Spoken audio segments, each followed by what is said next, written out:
अस्सलाम वालेकुम स्टूडेंट्स, उम्मीद करता हूं कि आप सब खैरियत से होंगे। दिलीप कोचिंग के प्लेटफॉर्म पे मैं आप लोगों का वेलकम करता हूं। तो आज हम स्टार्ट कर रहे हैं सेकंड ईयर का चैप्टर नंबर 8 जो है एलिफेटिक हाइड्रोकार्बन, उसको हम स्टार्ट करने जा रहे हैं।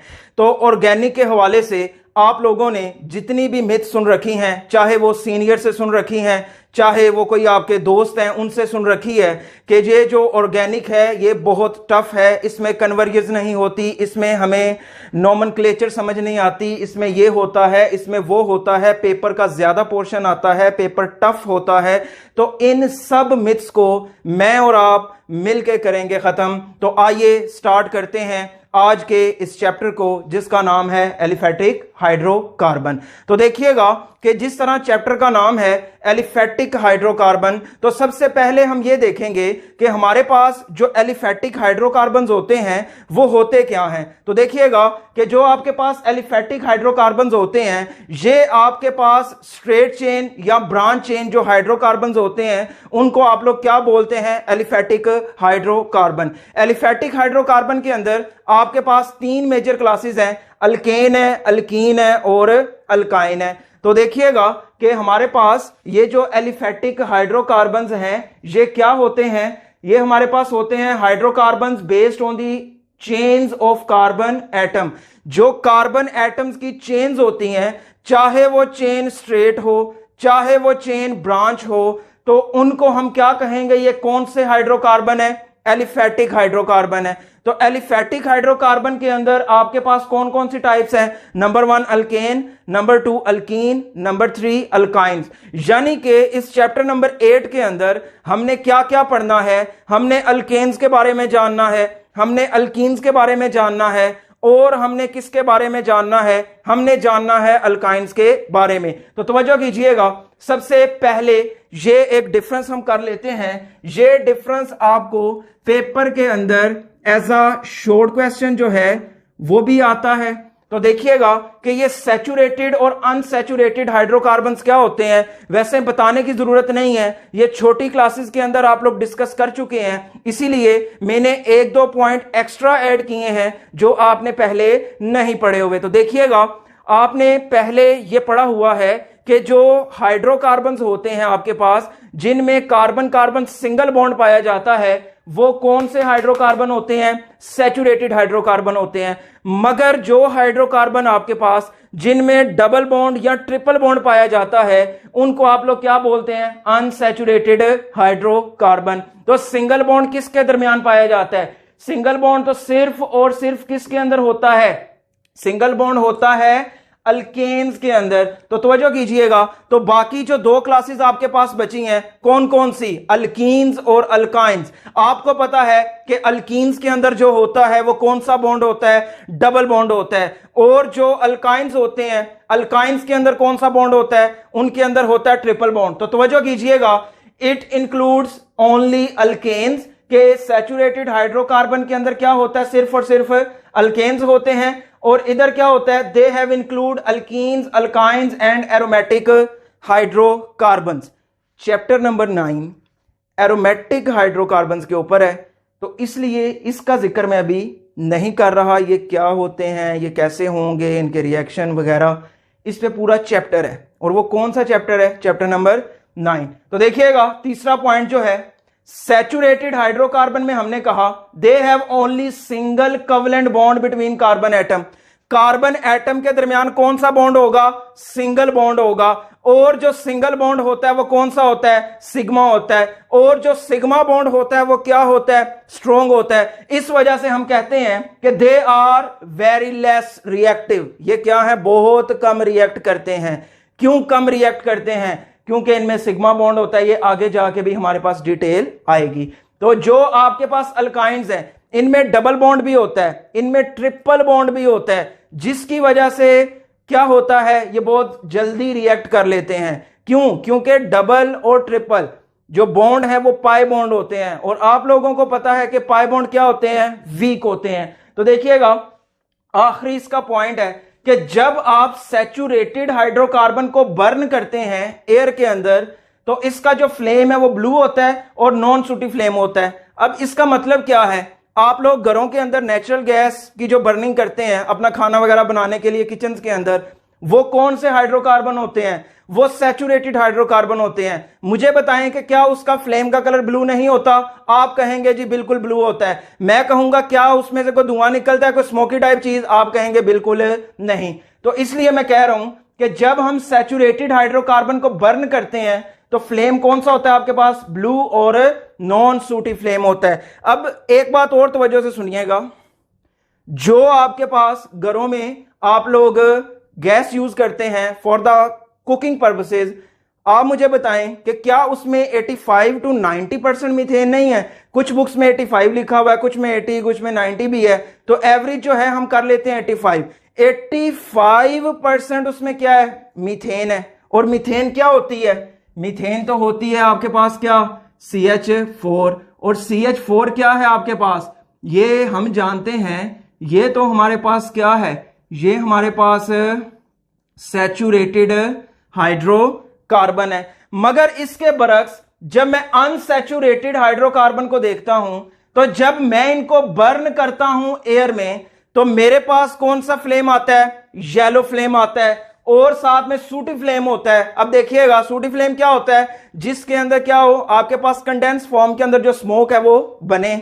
और आप लोगों ने अगर ऑब्जर्व किया हो, जब आप लोग जलाते हैं लकड़ियों को, ठीक है जी, वुड को बर्न करते हैं आप, तो कौन सा फ्लेम होता है? येलो होता है, ब्लू होता है? आप कहेंगे सर येलो होता है। तो बात ये है कि वो कौन से हाइड्रोकार्बन होते हैं? अनसैचुरेटेड हाइड्रोकार्बन होते हैं। क्लियर है जी? अब आपने क्या करना है, इस डिफरेंस को एज अ शॉर्ट क्वेश्चन अपने पास क्या कर लेना है? लिख लेना है।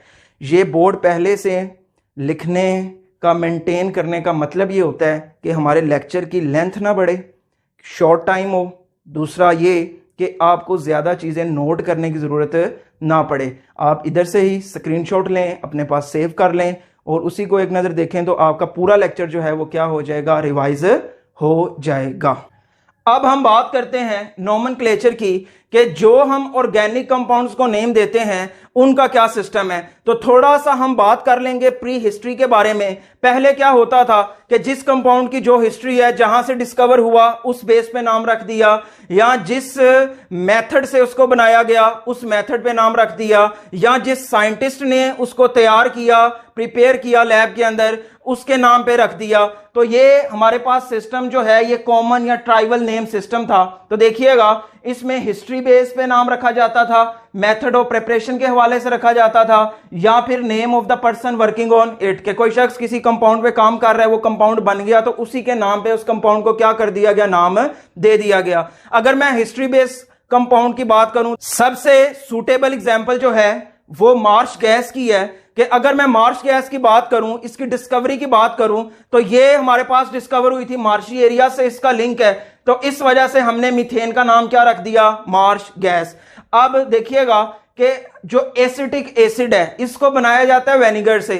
अब इसी बेस पे कि ये वेनिगर से बनाया जाता है, तो इसका नाम हमने क्या रख दिया? Acetic acid. इसी तरह आपके पास बार्बिट्यूरिक एसिड है, ये साइंटिस्ट के नाम पे है, बारबरा के नाम पे, वो इस पे काम कर रहा था, उसने ये जो है एसिड बनाया, ये ऑर्गेनिक कंपाउंड बनाया, तो उसके नाम पे ही हमने क्या कर दिया? नाम रख दिया। तो पहले हमारे पास सिस्टम चलता था ये, जब कोई कानून कायदा नहीं था, कोई रूल्स रेगुलेशन नहीं थे, जहां से डिस्कवर हुई उस बेस पे नाम रख दिया, जो उसका मेथड था तैयार करने का उस पे नाम रख दिया, या फिर जो साइंटिस्ट इस पे काम कर रहा है उसने अपने नाम पे रख दिया। मगर यह है कि ये सिस्टम ज्यादा देर चल नहीं पाया। फिर हमारे पास एक ऑर्गेनाइजेशन है IUPAC, international union of pure and applied chemistry. उसने हमें क्या कहा?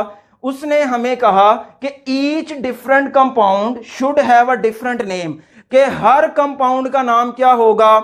डिफरेंट होगा। जिस तरह से आइसोमरिज्म चैप्टर नंबर 7 के अंदर आप लोग पढ़ के आए होंगे, आइसोमरिज्म के अंदर आपने क्या देखा था? N butane, isobutane, N pentane, isopentane, neopentane.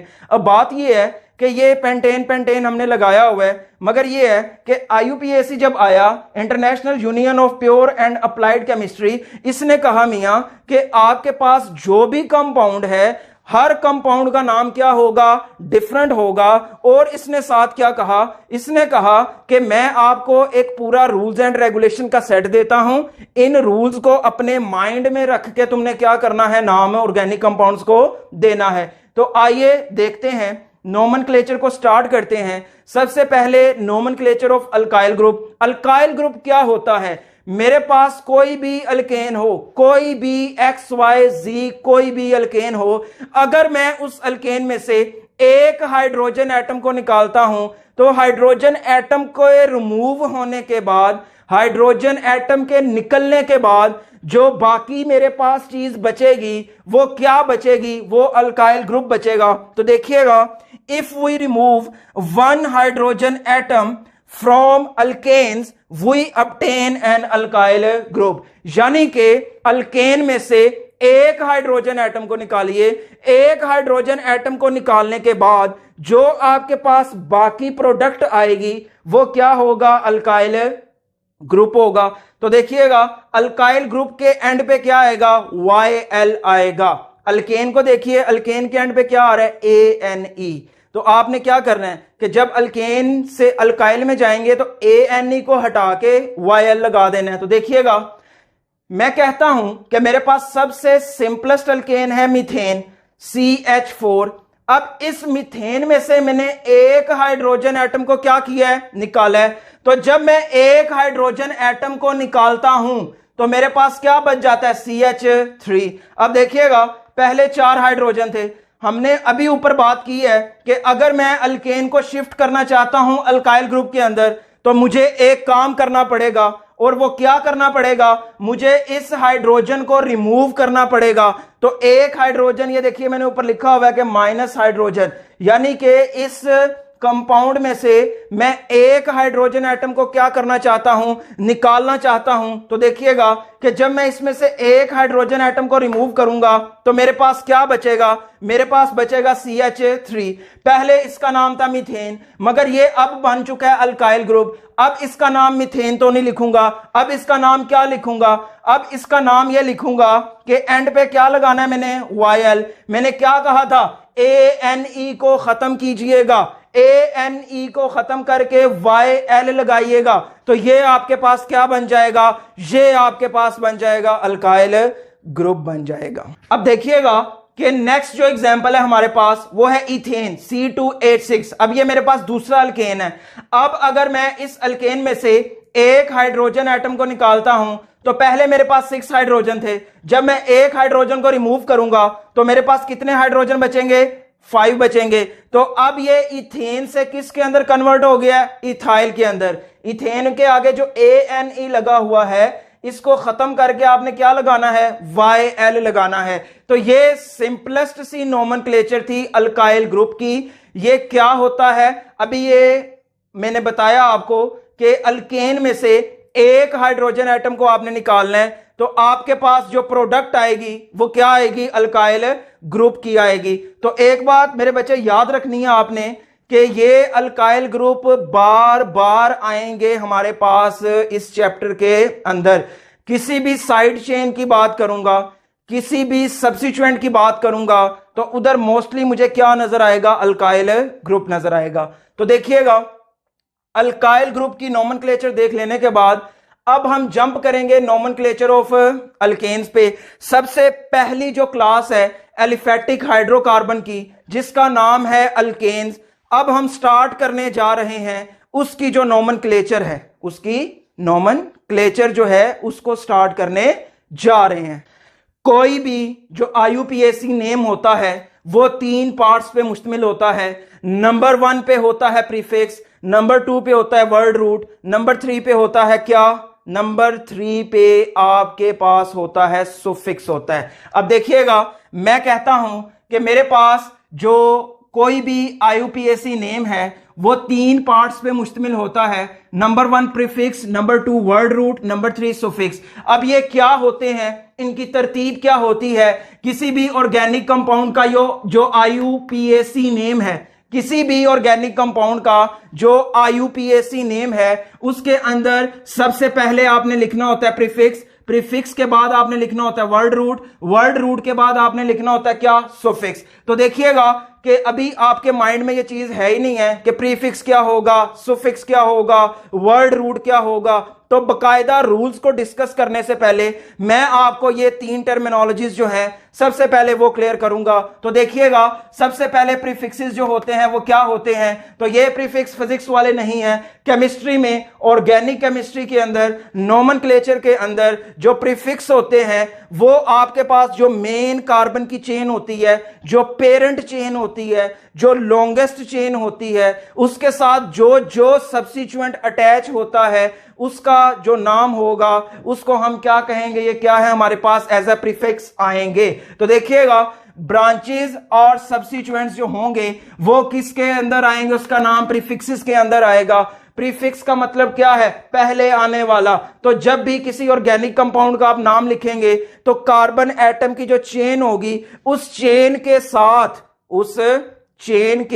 साथ जो आपके पास लगे होंगे सब्स्टिट्यूएंट वो सबसे पहले आपने क्या करने हैं, लिखने हैं। तो तवज्जो कीजिएगा, मैं कहता हूं कि मेरे पास कोई भी अल्काइल ग्रुप हो सकता है। तो पीछे भी आप एग्जाम्पल पढ़ के आए हैं चैप्टर नंबर 7 के अंदर, आपने क्लास 10th के अंदर भी पढ़ा है कि मोस्टली, अभी मैंने इधर भी बताया है कि मोस्टली क्या होता है, अल्काइल ग्रुप आपके पास होता है एज अ सब्स्टिट्यूएंट।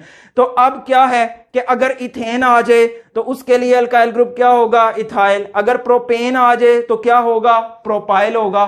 तो देखिएगा, अल्काइल ग्रुप को आप रिप्रेजेंट करते हैं आर से भी।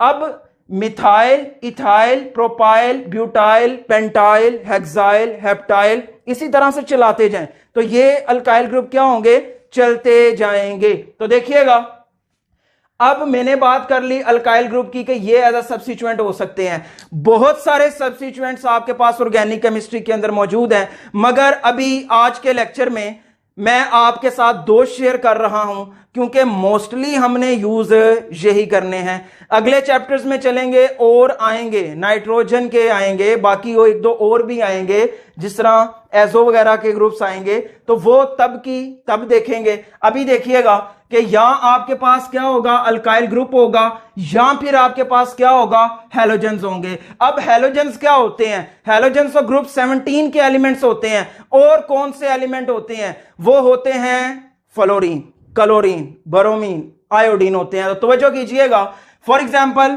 मेरे पास फ्लोरीन आ गया किसी साइड चेन के साथ, क्लोरीन आ गया, ब्रोमीन आ गया, आयोडीन आ गया।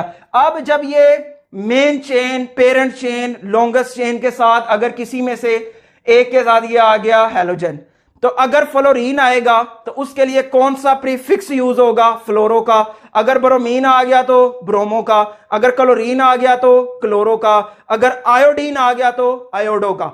तो ये प्रीफिक्सेस आपके पास मोस्टली क्या होने हैं, यूज होने हैं। तो उम्मीद करता हूं कि प्रीफिक्सेस जो हैं ये आपको क्लियर हो चुके होंगे कि बेसिकली इसमें हम बात किसकी करेंगे। तो इसके बाद आ जाता है वर्ड रूट। अच्छा, वर्ड रूट क्या है, इसके बारे में एक चीज आपने याद रखनी है। वर्ड रूट वो होता है जो आपको total number of carbon atoms in parent change, ये पेरेंट चेंज पे मैं जोर दे के इसलिए बोल रहा हूं कि अक्सर स्टूडेंट क्या गलती करते हैं, ये अगर एमसीक्यू आ जाए कि जो वर्ड रूट है ये हमें बताता है total number of carbon atoms in organic compound, तो ये बात गलत है। जो मैंने पहले बात की है उस पे गौर कीजिए। The word root tells us the total number of carbon atom in parent chain, in longest chain. मैं ये नहीं कह रहा कि पूरे ऑर्गेनिक कंपाउंड के अंदर कितने कार्बन है। क्लियर है जी। अब देखिएगा, वर्ड रूट जो है doesn't tell about the total number of carbon atoms in organic compound. किसी ऑर्गेनिक कंपाउंड में कितने कार्बन एटम्स हैं ये हमें वर्ड रूट नहीं बताएगा। ये हमें क्या बताएगा, फिर ये हमें बताएगा number of carbon atoms in main chain, longest chain और पेरेंट चेन। इनमें से कोई भी नाम आप अपने माइंड में बिठा ले। आपकी बुक्स में जो रूल्स लिखे हुए हैं वो थोड़े से उसने कॉम्प्लेक्स करके लिखे हुए हैं। इसमें सब पेपर में क्वेश्चन तो आना नहीं है कि आपने रूल्स लिखे हैं जी नोमेनक्लेचर के। आपने क्या करना होता है, आपके पास एमसीक्यू आ जाए, शॉर्ट क्वेश्चन आ जाए कि कंपाउंड का नाम दिया हुआ है, स्ट्रक्चर बनाना है, स्ट्रक्चर दिया हुआ है, आपने नाम लिखना है, या कन्वर्जेंस के अंदर। तो इस वजह से जो सिंपलेस्ट वे में मैं समझाने की कोशिश कर रहा हूं, क्योंकि बहुत सारे स्टूडेंट्स ऐसे होते हैं कि जिनको नोमेनक्लेचर क्लियर नहीं होती, जिसकी वजह से पूरी ऑर्गेनिक उनकी क्या हो रही होती है, गंदी हो रही होती है। तो इसलिए नोमेनक्लेचर को सीखना क्या है, जरूरी है। तो देखिएगा कि ये आपको क्या बताएगा, ये आपको बताएगा number of carbon atoms in main chain, longest chain और पेरेंट चेन। तो ये लॉन्गेस्ट चेन क्या होती है, ये पेरेंट चेन क्या होती है। तो सिर्फ आपने 5 मिनट वेट करना है, उसके बाद हम इसी की बात करेंगे इधर। अब देखिएगा कि अगर आपके पास एक कार्बन है तो एक कार्बन के लिए वर्ड रूट क्या होगा, एक कार्बन के लिए होगा मेथ, 2 कार्बन के लिए क्या होगा एथ, 3 कार्बन के लिए क्या होगा प्रोप, 4 कार्बन के लिए क्या होगा ब्यूट, 5 कार्बन के लिए क्या होगा पेंट, 6 कार्बन के लिए क्या होगा हेक्स, 7 के लिए क्या होगा हेप्ट, 8 के लिए क्या होगा ऑक्ट, 9 के लिए नॉन और 10 के लिए डेक। आपके पास 10 कार्बन तक के वर्ड रूट याद रखना जरूरी है, इससे ज्यादा याद रखने की जरूरत नहीं है कि 11वें को क्या कहते हैं, 12वें को क्या कहते हैं, 20 कार्बन वाले को क्या कहेंगे, 30 वाले को क्या कहेंगे।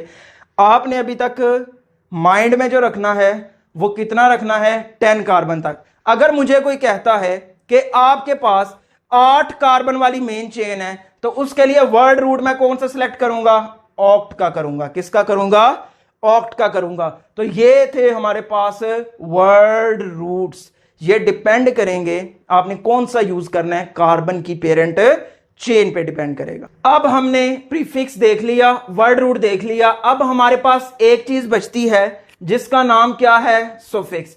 अब ये सुफिक्स क्या होते हैं, याद रखिएगा सुफिक्स 2 तरह के होते हैं, एक होते हैं प्राइमरी, एक होते हैं सेकेंडरी।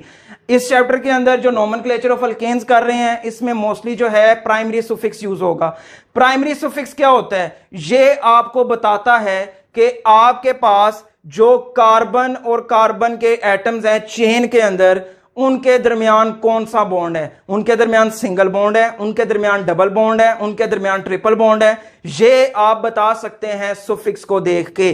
अब देखिएगा कि अगर मेरे पास कार्बन कार्बन जो बॉन्ड है मेन चेन के अंदर, उसके बारे में मुझे बताना है प्राइमरी सुफिक्स ने। प्राइमरी सुफिक्स देखिएगा कि अगर मेरे पास कार्बन कार्बन सिंगल बॉन्ड है, अगर मेरे पास कार्बन कार्बन सिंगल बॉन्ड है तो उसके लिए सुफिक्स क्या आएगा, ANE। और अगर मेरे पास कार्बन कार्बन डबल बॉन्ड है तो मेरे पास सुफिक्स क्या आएगा, ENE। और अगर मेरे पास कार्बन कार्बन ट्रिपल बॉन्ड है तो उसके लिए सुफिक्स क्या आएगा, YNE आएगा। क्लियर है जी।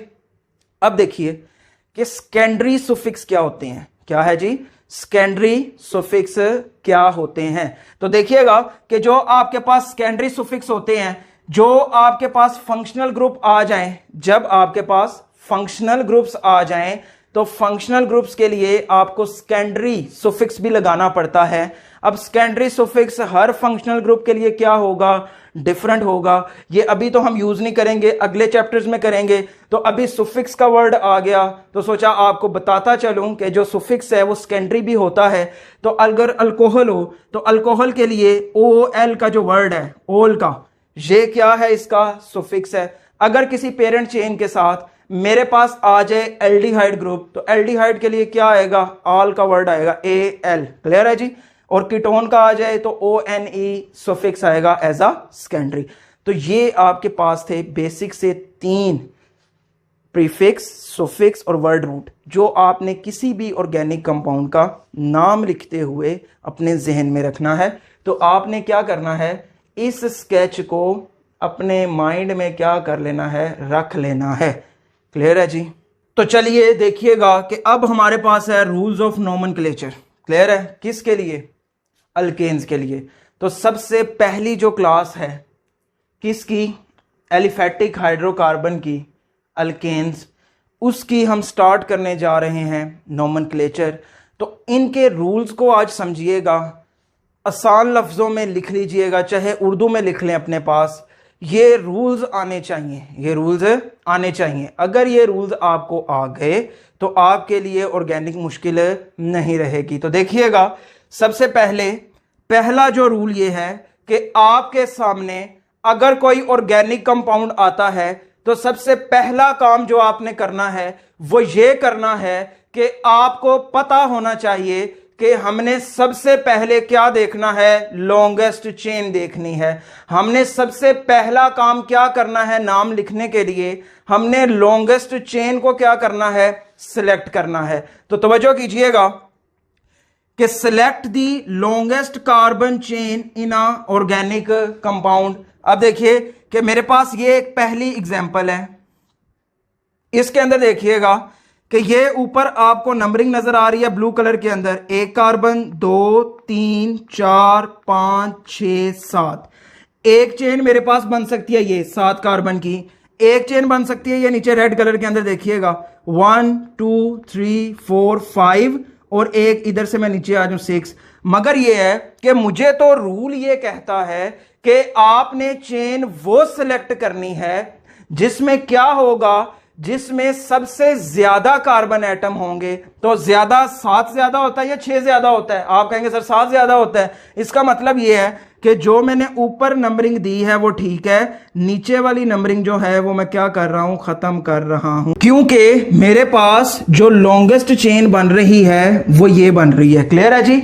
और ये फिर उसके साथ क्या आएगा, ये एज अ सब्स्टिट्यूएंट आ जाएगा। ये क्या आ जाएगा, एज अ सब्स्टिट्यूएंट आ जाएगा। अब तवज्जो करनी है आपने, देखिएगा कि मेरे पास क्या है, मेरे पास दूसरी एग्जाम्पल जो है इसमें भी एक ऑर्गेनिक कंपाउंड दिया गया है। देखिएगा सबसे ऊपर नंबरिंग जो है ब्लू कलर के अंदर 1 carbon 2 carbon 3 carbon 4 carbon 5 carbon 6 carbon 7 carbon. अभी भी ये 7 कार्बन ही है, मगर इसके बरक्स देखिएगा कि अगर मैं अपनी चेन सिलेक्ट करता हूं ये वाली, तो इसमें कितने कार्बन आ रहे हैं, तो देखिएगा 1 2 3 4 5 6 7 8, कितने कार्बन आ रहे हैं, 8। अब मुझे बताएं कि मैंने चेन कौन सी सिलेक्ट करनी है, मैंने चेन सिलेक्ट करनी है लॉन्गेस्ट। तो लॉन्गेस्ट चेन कौन सी बन रही है, लॉन्गेस्ट चेन तो ये वाली बन रही है। तो क्या करूंगा मैं फिर, ये ऊपर वाली नंबरिंग मेरे पास सही नहीं है, ये ऊपर वाली चेन मेरे पास सही नहीं है। मेरे पास सही चेन कौन सी है, मेरे पास चेन है ये वाली। क्लियर है? ये मेरे पास क्या है, लॉन्गेस्ट कार्बन एटम की जो चेन है। क्लियर है जी? अब नीचे देखिएगा मैंने लिखा हुआ है कि straight chain is not compulsory. अब ये मैंने क्यों लिखा है, बाज स्टूडेंट्स जो हैं कोई भी ऑर्गेनिक कंपाउंड उनके सामने आ जाए वो स्ट्रेट चेन पे लपकते हैं, वो ढूंढते हैं उनकी नजरें कि हमें स्ट्रेट चेन मिले, हम स्ट्रेट चेन को सिलेक्ट करें। भाई हर दफा स्ट्रेट चेन जो है वो लॉन्गेस्ट चेन नहीं हो सकती। अब इस केस में देखिएगा कि ये लॉन्गेस्ट चेन हो गई और ये आपके पास क्या आएगा, एज अ सब्स्टिट्यूएंट आएगा। क्लियर है जी? आप देखिए 2 एग्जांपल हमने कर ली, अब एक एग्जांपल और करते हैं। ठीक है जी? अब ये एग्जांपल क्या कहेगी आपको, ये कहेगी कि अगर आपके पास एक से ज्यादा लॉन्गेस्ट चेन हो, यानी कि आपके पास 5-5 कार्बन की 2 चेन है। अब मसला ये है कि आपने सिलेक्ट किसको करना है, तो ये आप कौन सी चीज को मद्देनजर रख के करेंगे। तो पहले मैं एग्जांपल करवाता हूं, उसके बाद रूल बताऊंगा, तो इंशाल्लाह उम्मीद है कि समझ आ जाएगी। तो देखिएगा कि मेरे पास एग्जांपल है CH3 CH2 CH। ये देखिए, अब इसमें carbon 1 carbon 2 carbon 3 carbon 4 carbon 5 carbon 6 carbon 7। ठीक है जी? अब अगर मैं ये चेन सिलेक्ट करता हूं तो एक मेरे पास ये सब्स्टिट्यूएंट आता है, एक मेरे पास ये आता है, दूसरा तीसरा ये आता है, फोर्थ वाला ये आता है। यानी कि अगर मैं ये ऊपर वाली चेन जो है सिलेक्ट करता हूं, ये वाली जो चेन है स्ट्रेट चेन, तो मेरे पास 4 सब्स्टिट्यूएंट आते हैं।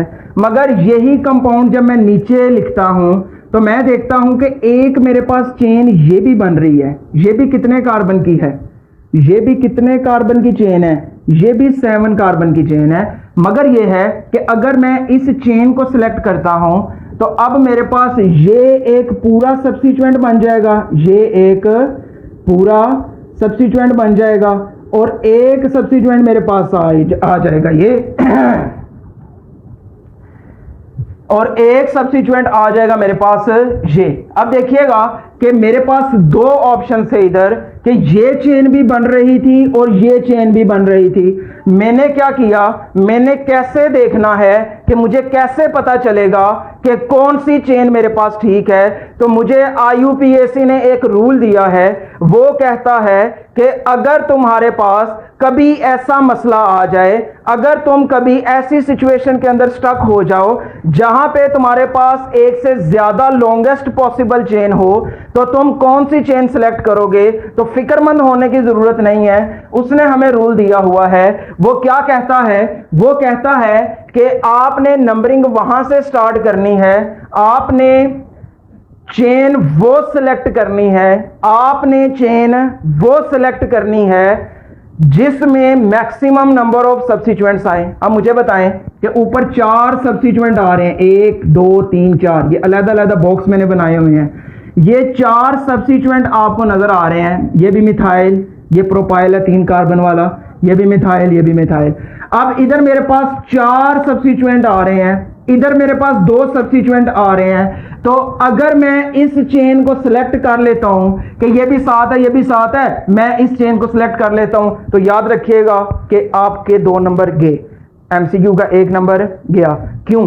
क्योंकि हमें रूल बताया गया है कि आपने चेन वो सिलेक्ट करनी है जिसमें मैक्सिमम नंबर ऑफ सब्स्टिट्यूएंट्स आए। तो मैक्सिमम नंबर ऊपर वाली में आ रहे हैं, तो इसलिए मैंने इसको क्या कह दिया, करेक्ट। रूल रिपीट कर रहा हूं, अगर कभी आप ऐसी सिचुएशन के अंदर हों जहां पे एक से ज्यादा लॉन्गेस्ट चेन आ रही हो, तो आपने देखना यह है कि हमारे पास कौन सी चेन के साथ ज्यादा सब्स्टिट्यूएंट अटैच हैं। आपने उसको आंखें बंद करके क्या कर लेना है, सिलेक्ट कर लेना है। तो तवज्जो कीजिएगा, दूसरा रूल जो है चेन सिलेक्शन के बाद सबसे इंपॉर्टेंट रूल जो है वो नंबरिंग का है।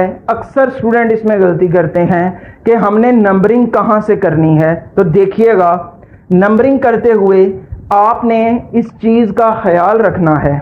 किस चीज का?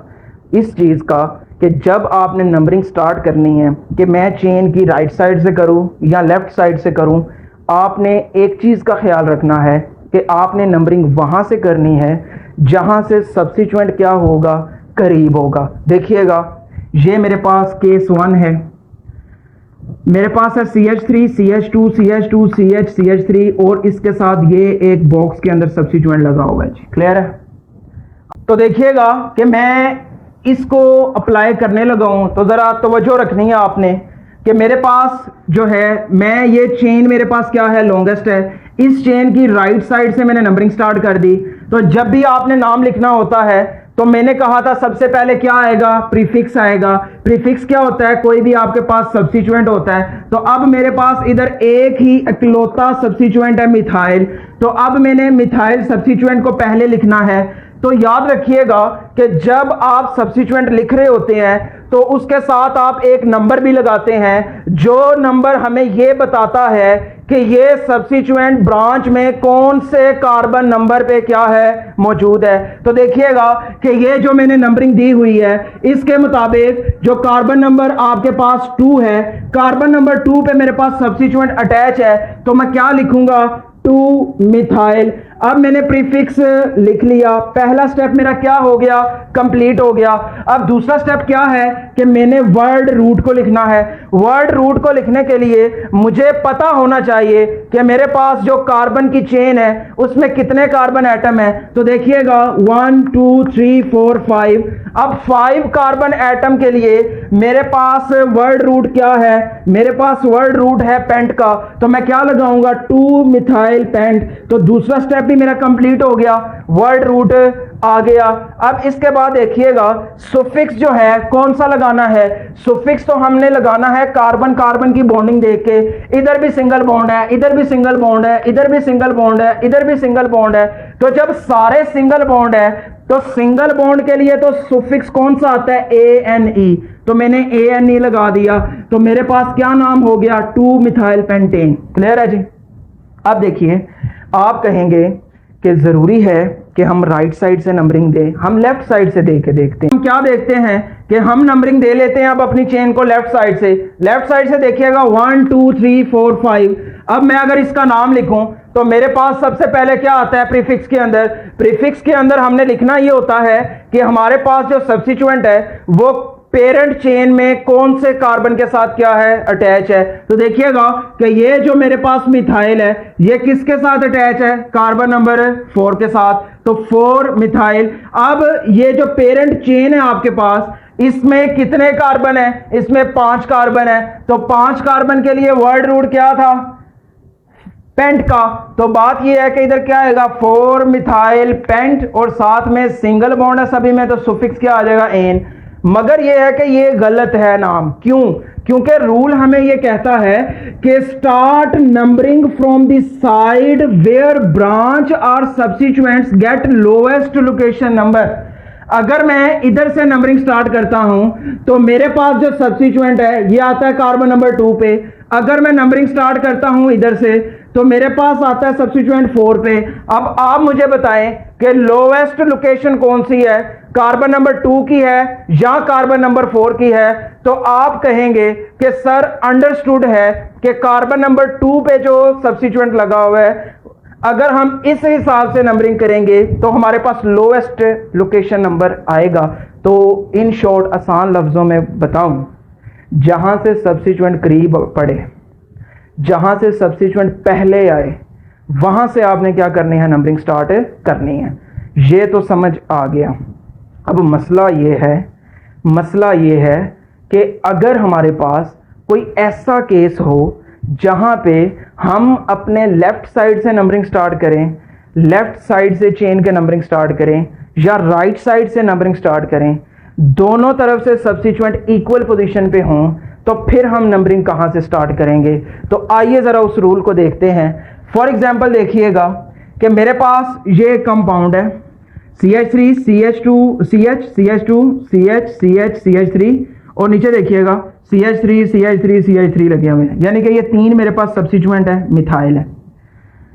अब देखिएगा अगर मैं इसको नंबरिंग देता हूं अपने राइट साइड से 1 2, सब्स्टिट्यूएंट आ गया 2 पे। अगर मैं इसको नंबरिंग देता हूं इधर से तो 1 और 2 ये दोनों सेम है जी, सेम कंपाउंड है। अलग-अलग इसलिए लिखे हैं कि अलग-अलग नंबरिंग देके नाम लिखे हैं ताकि आपको फर्क पता चल जाए। अब देखिए अगर मैं इधर से नंबरिंग स्टार्ट करता हूं तो इधर भी कार्बन नंबर 2 पे। अब मसला ये है कि हमने तो कहा था कि हमने नंबरिंग वहां से स्टार्ट करनी है जहां से लोएस्ट लोकेशन नंबर आए, किसका? सब्स्टिट्यूएंट का। अब इधर तो ये आ रहा है कि चाहे मैं राइट से कर रहा हूं चाहे मैं लेफ्ट से कर रहा हूं, सब्स्टिट्यूएंट कार्बन नंबर 2 पे आ रहा है। तो ऐसी सिचुएशन पे क्या करना है? ऐसी सिचुएशन पे एक काम करना है, आपने फाइंड द डिफरेंस पॉइंट, ठीक है, वो आपने अप्लाई कर देना है। क्लियर है जी? फर्स्ट पॉइंट ऑफ डिफरेंस जो है ये कह लें आप, इसको आपने क्या करना है? फाइंड करना है। तो देखिएगा आपने अपने सभी सब्स्टिट्यूएंट्स की जो पोजीशंस हैं वो क्या कर लेनी है? लिख लेनी है। अब देखिएगा ए वाला जो है, ए के मुताबिक सब्स्टिट्यूएंट पहला किस पे आ रहा है? कार्बन नंबर 2 पे, 2 लिख दिया। उसके बाद कहां पे आ रहा है? कार्बन नंबर 4 पे, 4 लिख दिया। उसके बाद कहां पे आ रहा है? कार्बन नंबर 5 पे, 5 लिख दिया।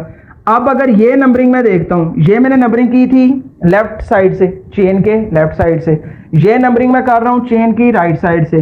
पहला सब्स्टिट्यूएंट किस पे आ गया? 2 पे आ गया। उसके बाद वाला कहां पे आ गया? 3 पे आ गया। उसके बाद वाला कहां पे आ गया? 5 पे आ गया। इसका मतलब ये है कि डिफरेंस आपको मिला है या नहीं मिला? इधर से स्टार्ट करें, ये दोनों इक्वल, ये तो हो ही खत्म गए। ये जो है ये आपको बता रहा है कि आपके पास इधर ये जो बी वाली नंबरिंग है वो ठीक है, क्योंकि जब आपके पास पहला सब्स्टिट्यूएंट इक्वल पोजीशन पे हो तो आपने दूसरा देखना है। तो अगर दूसरा भी इक्वल पोजीशन पे हो तो फिर तीसरा देख लेना है। फिर कौन सा देख लेना है? तीसरा। मगर इस केस में हमारे पास क्या है कि दूसरे सब्स्टिट्यूएंट पे आके हमें फर्क पता चल गया कि बी वाली नंबरिंग करूंगा तो दूसरे सब्स्टिट्यूएंट के लिए अगर राइट साइड से करता हूं तो वो आ रहा है 3 पे, अगर मैं लेफ्ट साइड से करता हूं तो वो आ रहा है कार्बन नंबर 4 पे। तो ये जो होता है ये फर्स्ट पॉइंट ऑफ डिफरेंस होता है कि आपने देखना होता है कि पहला जो डिफरेंस है वो कहां पे आ रहा है। जहां पे डिफरेंस आ जाए, जहां पे लोएस्ट नंबर आ जाए, वहां पे आपने खेल क्या कर देना है, खत्म कर देना है, और जो लोएस्ट नंबर होगा उसको क्या कर लेना है, अपनी चेन के लिए सिलेक्ट कर लेना है। क्लियर है जी। अब देखिए ये एग्जाम्पल मैंने आपकी बुक से ही ली है, तो देखिएगा इसके मुताबिक नाम क्या होगा। इधर से मैंने एक आपको रूल भी समझाना है, देखिएगा। अब सबसे पहले मैंने क्या लिखना है, प्रीफिक्स। प्रीफिक्स में क्या लिखते हैं, सब्स्टिट्यूएंट्स के बारे में लिखते हैं कि कितने सब्स्टिट्यूएंट है, कौन कौन से सब्स्टिट्यूएंट है और कौन से कार्बन एटम पे अटैच है। तो देखिएगा पहला सब्स्टिट्यूएंट अटैच है कार्बन नंबर 2 पे, दूसरा 4 पे, तीसरा 5 पे। तो देखिएगा 2 4 5 2 4 5। अब ये 3 सब्स्टिट्यूएंट है, तीनों की पोजीशन मैंने लिख दी। अब देखिएगा क्या ये तीनों सब्स्टिट्यूएंट सेम है या डिफरेंट है। आप कहेंगे सर सेम है। तो अब अगर सेम है तो मैं इनके अलग-अलग लिखने की बजाय 2 मिथाइल 4 मिथाइल या फिर 5 मिथाइल ये लिखने की बजाय क्यों ना मैं इन तीनों को कलेक्टिवली लिख के और साथ में ट्राई लगा दूं, तो मुझे पता चल जाएगा कि मेरे पास 3 मिथाइल हैं कार्बन नंबर 2 पे, 4 पे और 5 पे। याद रखिएगा कि जहां पे आपके पास एक से ज्यादा सेम सब्स्टिट्यूएंट हो वहां पे आप क्या करते हैं, डाई, अगर 2 सेम हो तो डाई, 3 सेम हो तो ट्राई, 4 सेम हो तो टेट्रा। तो ये इस तरह से आपने अपने माइंड में रखना है। तो ये एग्जांपल भी आ गई, तो ये आपको रूल भी क्लियर हो गया कि डाई ट्राई टेट्रा का वर्ड कहां पे लगाते हैं। क्लियर है जी। अब देखिएगा कार्बन नंबर 2 पे, कार्बन नंबर 4 पे, कार्बन नंबर 5 पे ये 3 मिथाइल ग्रुप अटैच हैं। तो ये सब्स्टिट्यूएंट का पता हमें कौन देता था, प्रीफिक्स। प्रीफिक्स क्या बताता था, सब्स्टिट्यूएंट के बारे में बताता था। अब जरा देखिएगा सब्स्टिट्यूएंट जब मैंने लिख लिया तो अगली चीज मैंने कौन सी लिखनी होती है, मैंने लिखना होता है वर्ड रूट। वर्ड रूट क्या होता है, वर्ड रूट ये होता है कि आपके पास जो पेरेंट चेन होती है, जो मेन चेन होती है, उसमें कितने कार्बन एटम्स हैं। हर एग्जाम्पल के साथ मैं प्रीफिक्स, वर्ड रूट और सुफिक्स बार बार बता रहा हूं। वो इस वजह से बता रहा हूं कि ये सीक्वेंस माइंड में रहेगा तो बहुत आसानी रहेगी, 90% काम हो जाएगा। तो देखिएगा कितने कार्बन है, 1 2 3 4 5 6। तो 6 के लिए कौन सा मेरे पास वर्ड रूट है, हेक्स का। तो हेक्स मैंने लगा दिया। और सुफिक्स क्या आएगा, सुफिक्स रह गया। सुफिक्स जाहिर सी बात है कि वो आएगा ANE वाला। क्यों, क्योंकि जितने भी कार्बन हमें नजर आ रहे हैं वो कौन से बॉन्ड के जरिए अटैच हैं, वो सिंगल बॉन्ड के जरिए अटैच है। कौन से बॉन्ड के जरिए अटैच है, सिंगल बॉन्ड के जरिए क्या है, अटैच है। अब जरा देखिएगा कि इसका नाम क्या होगा, 2 4 5 ट्राई मिथाइल हेक्सेन, जो कि गलत है, जो कि क्या है, गलत है। क्यों, क्योंकि ये फर्स्ट डिफरेंस वाला जो पॉइंट था वो हमने देखा था, तो उसके मुताबिक हमारे पास बी वाली नंबरिंग ठीक थी, क्योंकि पहला सब्स्टिट्यूएंट कार्बन नंबर 2 पे तो फिर 3 पे आ रहा था, इधर 4 पे आ रहा था। तो इसलिए हमने कहा था कि अगर हमारे पास पहला सब्स्टिट्यूएंट सेम पोजीशंस पे आ जाए दोनों तरफ से, तो फिर हमने दूसरे को देखना है। अगर दूसरा भी सेम आ जाए तो फिर तीसरे को देखना है। तो इधर हमारे पास क्या था, पहला और तीसरा सेम था, मगर जो दूसरा सब्स्टिट्यूएंट था उसकी पोजीशन क्या आ रही थी, डिफरेंट आ रही थी। तो देखिएगा ये नंबरिंग ठीक है, 1 2 3 4 5 6। अब देखिएगा कि ये मेरे पास मिथाइल कहां कहां पे लगे हुए हैं। मिथाइल लगा हुआ है कार्बन नंबर 2 पे, 3 पे और 5 पे। तो मैं क्या लिखूंगा, 2 3 5। और आगे देखिएगा, आगे फिर वही एग्जांपल आ जाएगी कि मेरे पास 3 सब्स्टिट्यूएंट हैं, तीनों सेम है, तीनों एक नस्ल के हैं। कौन से हैं, मिथाइल है। तो तीनों को मैं कलेक्टिवली लिख सकता हूं, जी लिख सकता हूं बिल्कुल। साथ में क्या लगाऊंगा, ट्राई लगाऊंगा। कौन सा लगाऊंगा, वर्ड ट्राई का। ट्राई का वर्ड किसके लिए आता है, 3 के लिए। तो 2 3 5 ट्राई मिथाइल। अब देखिएगा 1 2 3 4 5 6। तो वर्ड रूट 6 के लिए क्या होता है, हेक्स का होता है। तो हेक्स लगा दिया। अब सुफिक्स क्या आएगा, single bond single bond single bond single single. तो क्या आएगा, ANE आएगा। तो 99% आपकी नोमेनक्लेचर कंप्लीट हो गई है, एक रूल को छोड़ के, कि जब आपके पास सब्स्टिट्यूएंट एक से ज़्यादा हों और वो डिफरेंट नेचर के हों। फॉर एग्जांपल मिथाइल आ जाता है और इथाइल आ जाता है, तो मिथाइल को पहले लिखेंगे या इथाइल को लिखेंगे।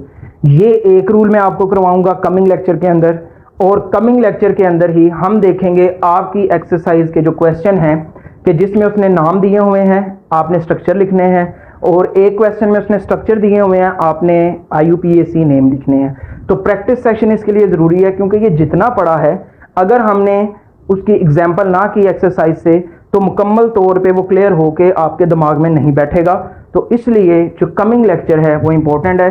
तो जब कभी मोस्टली जो स्टूडेंट्स हैं वो ये लेक्चर एग्ज़ाम के जो नज़दीक है तभी वो कंडक्ट करते हैं, तो मेरी जो है उनसे भी यही गुजारिश है कि जब आप अगर खुदा ना खास्ता इस लेक्चर पे आ जाएं तो आपने क्या करना है, इस लेक्चर के बाद लेक्चर नंबर 2 जो है वो लाजमी देखना है। उसका लिंक भी डिस्क्रिप्शन के अंदर क्या होगा, मौजूद होगा। तो बात ये है कि ये बेसिक से रूल हैं, अगर ये रूल्स आपको आ गए तो समझें कि आपकी जो ऑर्गेनिक है वो आधे से ज़्यादा क्या हो चुकी है, क्लियर हो चुकी है। यानी कि नोमेनक्लेचर इतनी इंपॉर्टेंट है। एक्सरसाइज की कन्वर्जन देखेंगे, कन्वर्जन में उसने IUPAC नेम दिए होते हैं, तो आगे जिसमें कन्वर्ट करना है वो भी IUPAC नेम होता है। ठीक है जी। तो आपने क्या करना होता है कि इन रूल्स को मद्देनज़र रखते हुए नामों को क्या करना होता है, लिखना होता है या उनका स्ट्रक्चर बनाना होता है। तो उम्मीद करता हूँ कि ये आज का जो सेशन है आप लोगों के लिए प्रोडक्टिव रहा होगा। तो मिलते हैं कमिंग लेक्चर के अंदर, जिसमें हम एक्सरसाइज के जो क्वेश्चन हैं उनकी क्या करेंगे, प्रैक्टिस करेंगे। तब तक के लिए अल्लाह हाफिज़, अपना बहुत सा ख्याल रखिए and stay connected with us.